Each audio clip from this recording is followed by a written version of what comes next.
जय गुरु जी संगत जी। आज का सत्संग शुरू करने से पहले गुरु जी का मंत्र जाप करेंगे। ओम नमः शिवाय, शिव जी सदा सहाय। ओम नमः शिवाय, गुरु जी सदा सहाय। आज का सत्संग है श्रीमती जोगा चीमा जी का चंडीगढ़ से। बहुत ही प्यारा सत्संग है गुरु जी का ये। और आप सब संगत जी से मेरी अनुग्रह है कि अंत तक इस सत्संग में बने रहिए। सत्संग को कभी भी बीच में नहीं छोड़ना चाहिए। और अगर आपको आस पड़ोस में भी कभी सत्संग में जाने का मौका मिलता है तो आप सत्संग के एग्जैक्ट टाइम पर वहाँ पहुँचिए और अंत तक कोशिश कीजिए कि उस सत्संग को आप अटेंड कर पाएँ, क्योंकि गुरु जी किस क्षण वहाँ आपका कल्याण करें ये आपको भी नहीं पता है। और माना यही जाता है कि सत्संग के टाइमिंग पर गुरु जी अपनी गद्दी पर आकर बैठ जाते हैं। तो हमें भी डिसिप्लिन वे में चलना चाहिए। और कोई भी सत्संग आप अटेंड करते हैं तो टाइम से वहाँ पहुँचिए और पूरा सत्संग पूरी श्रद्धा के साथ वहाँ पर सुनिए, शब्द सुनिए, शब्द का मीनिंग्स जो भी चल रहा है वो पता करने की कोशिश कीजिए। बहुत ही शांति मिलेगी। आइए आज का सत्संग शुरू करते हैं। जैसो चंद उगे सूरज चढ़े हजार, इत्थे चानन हुन दिया गुरु बिन घोर अंधियार। श्री गुरु ग्रंथ साहिब। 1995 में मेरे भाई ने गुरुजी से मेरा परिचय करवाया। पहली बार मैं उनके चरण स्पर्श कर रही थी कि उन्होंने मुझे जतिंदर कहकर संबोधित किया। मैं चकित रह गई, क्योंकि यह मेरा औपचारिक नाम होते हुए भी कोई मुझे इससे नहीं पुकारता है। सब मुझे मेरे छोटे नाम जोगा से संबोधित करते हैं और मेरा यह औपचारिक नाम केवल मेरे घनिष्ठ परिवार वालों को ही पता है। मैंने इसे संयोग समझकर टाल दिया। जब मैं अगली बार गुरुजी से मिलने गई तो मुझे विश्वास था कि तर्क सिद्ध हो जाएगा। मैं योग मुद्रा में अपने चक्षु बंद कर गुरुजी के सामने बैठी थी। अचानक मुझे प्रतीत हुआ कि मैं पृथ्वी से ऊपर उठकर वायु में तैर रही हूँ। स्वतः मेरे दोनों हाथ पृथ्वी को छूने के लिए किनारे आ गए और मुझे एक झटका लगा। जब मैंने गुरुजी को देखा तो वह मुस्कुरा रहे थे। मुझे आभास हुआ कि उन्होंने ही विश्वास जागृत करने के लिए यह किया था। आज तक मुझे वायु में तैरना याद है। 3 वर्ष की आयु से मुझे अस्थमा रहा था और पिछले 30 वर्ष से मैं प्रतिदिन रोग की अवस्था के अनुरूप विभिन्न मात्रा में 5 से 30 मिलीग्राम तक स्टेरॉइड की गोलियां खाती आई थी। फलस्वरूप समस्याएं हो गई थी। मेरी पाचन क्रिया अति क्षीण थी और उदर रोग एवं अन्य संबंधित रोग उत्पन्न हो गए थे। अस्थमा और स्पॉन्डिलोसिस के लिए अक्सर चिकित्सालय में समय व्यतीत करना पड़ता था। गुरु जी की संगत में आने के उपरांत धीरे धीरे मेरे सब रोग और तनाव समाप्त हो गए। प्रत्येक संगत में आकर मुझे और अधिक शांति मिलती थी। कुछ ही दिनों में गुरु कृपा से मैं अपने आप को सामान्य अनुभव करने लगी और रोग का उपचार बिना किसी औषधियों या तप के हुआ। केवल लंगर और आस्था से मैं स्वस्थ हो रही थी। कुछ वर्ष पूर्व मेरे पति ने अपने अभिलेखन केंद्र के लिए कीमती स्विस मशीनें ली थी। व्यवसाय में अड़चनें थी और मशीनों की अति आवश्यकता थी, पर व्यावसायिक ध्वनि केंद्र के लिए उन्हें आयात करने में बहुत अधिक और जटिल नियम थे। अतः कठिनाइयां मुंह पसारे खड़ी थी। फिर अचानक ही उस विदेशी कंपनी से कोई सज्जन आए और उन्होंने मेरे पति से मिलकर थोड़े से वार्तालाप के बाद आयात करने में सहायता कर दी। हम उनको जानते नहीं थे। ऐसा लगा जैसे उन्हें हमारे पास भेजा गया हो। व्यवसाय में उत्पन्न कठिनाइयों को दूर करने के लिए हम गुरुजी के आभारी हैं। एक अवसर पर एक प्रसिद्ध पंजाबी गायिका गुरुजी की संगत में गाने के लिए आ रही थी। गुरुजी ने मेरे पति को उनका कार्यक्रम अभिलेखित करने को कहा।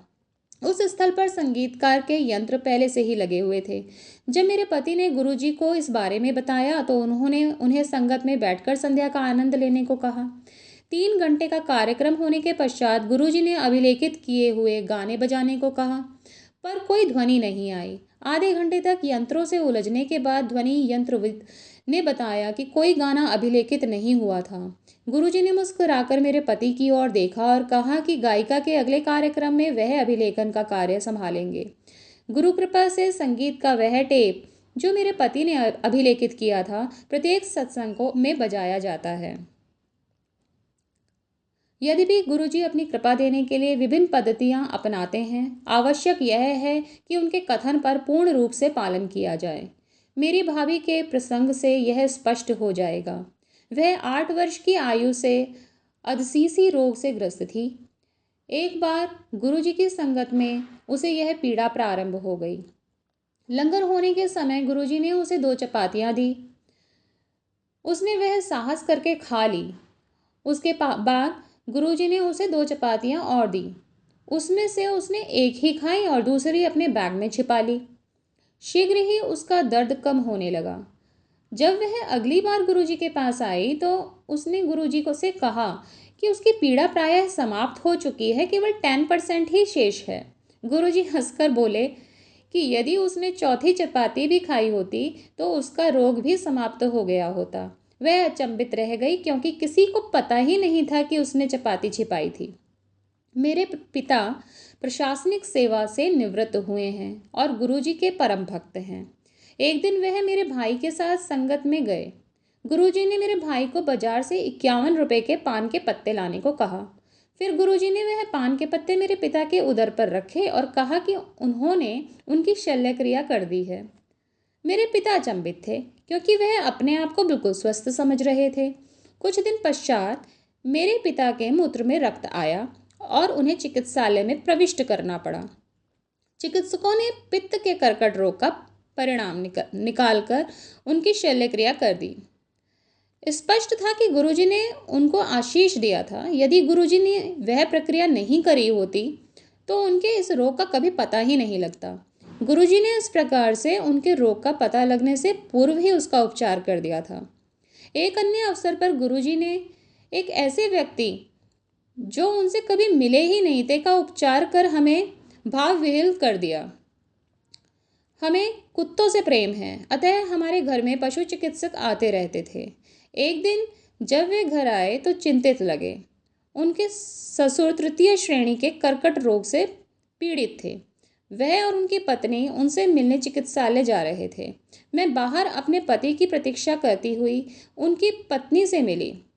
यद्यपि न इससे पहले उसने गुरुजी के बारे में सुना था, ना ही उनको जानती थी। मैंने उसे गुरुजी का एक छोटा चित्र दिया था। वह अपने पिता के लिए कुछ भी करने को तैयार थी।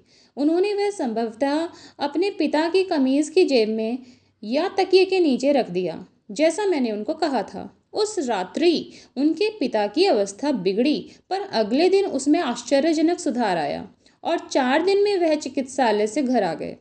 ऐसा लगा कि किसी ने उनके रोग को खींचकर बाहर निकाल दिया था, क्योंकि उनके पेट में एक गड्ढा सा बन गया था। हमारी खुशी का ठिकाना नहीं रहा जब वह संगत में आए। उनके ससुर ने जब मुझे धन्यवाद दिया तो मैंने उन्हें गुरुजी का धन्यवाद करने को कहा। मेरे अमरीकी बच्चे। पाठशाला में पढ़ते हुए मेरे बच्चों को गुरुजी अमरीकी कहकर पुकारते थे। हमें इसका कारण समझ नहीं आता था। बच्चों के मन में विदेश जाने की ना तो कोई रुचि थी, ना ही कोई योजना, परंतु वह तो भविष्य देखते थे। आज मेरा बड़ा पुत्र कनाडा में है और छोटे को कैलिफोर्निया की एक शिक्षा संस्था में प्रवेश मिला है। गुरुजी ने मेरे बच्चों के अध्ययन में बड़ी सहायता करी। उनकी दया से मेरे छोटे बेटे को कंप्यूटर विज्ञान परीक्षा में राज्य में 2य स्थान प्राप्त हुआ।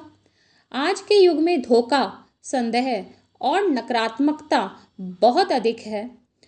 रोग हर स्थान पर हैं।